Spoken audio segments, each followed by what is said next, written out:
I did know how to fix the missing stabilizer, but I had no idea how the ball head is working.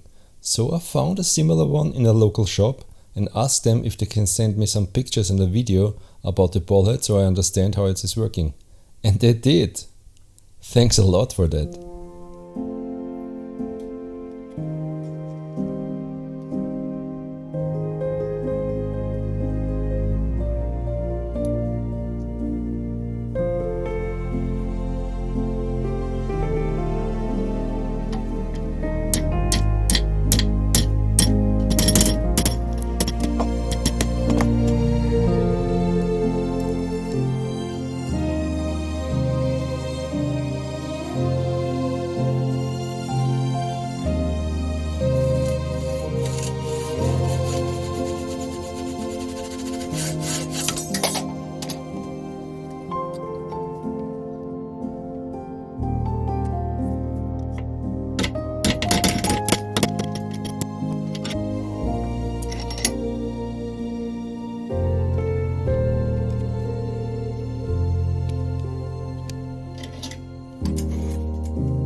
So guys, this is the end of my quick and dirty tripod repair video, and I think it's just a bummer to throw tripods like this one away.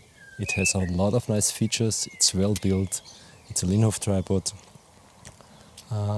It's about 50 or 60 years old, so it kind of fits to my work, and that's the reason I like to repair things like that. Before I end the video, I have a little announcement to make. I'll do a new series. This is called Will I Shoot Wet Plate, and I will start with a camera that I have here in my bag. It's pretty small, so I will not unveil it. It's really a tiny camera, but I think it's gonna be fun, and you guys gonna like it. And yeah, that's pretty it for the day. And you know what's coming up right now. I'll be back, guys. So now I get myself a raspberry. So, do you see what I'm talking about?